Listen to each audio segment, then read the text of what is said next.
তিনটা হাদিস আপনাকে আগে শোনাই। এক, আল্লাহ রাব্বুল আলামিনের হাবিব মুহাম্মদ সাল্লাল্লাহু আলাইহি ওয়াসাল্লাম, দরুদ পড়েন, বলেন সাল্লাল্লাহু আলাইহি ওয়াসাল্লাম।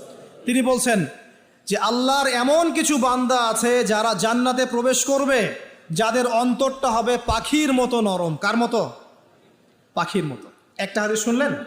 দুই নম্বর হাদিস, আল্লাহর রাসূল সাল্লাল্লাহু আলাইহি ওয়াসাল্লাম বলছেন,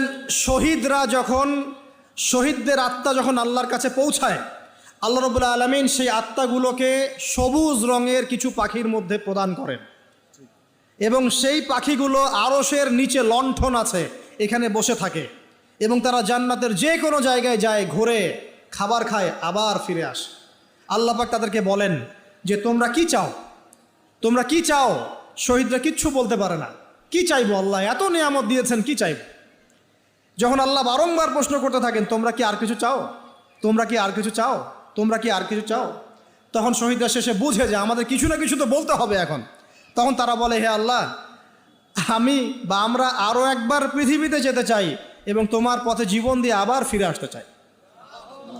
আল্লাহ পাক বলেন, এই সুযোগ তো আর নেই, অতএব তোমাদের আর কিছু চাওয়ার নেই, তোমরা এখানেই থাকো। আরেকটা হাদিস শোনেন।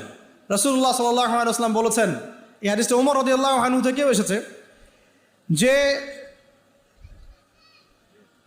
তোমরা যদি, হে মানব জাতি বা হে মুসলিমরা, তোমরা যদি আল্লাহর প্রতি তাওয়াক্কুল করার মতোই তাওয়াক্কুল করতে, ভরসা করার মতোই ভরসা করতে, আল্লাহ পাক তোমাদেরকে পাখিদেরকে যেমন করে রিজিক দেন, তোমাদেরকে ঠিক সেইভাবে রিজিক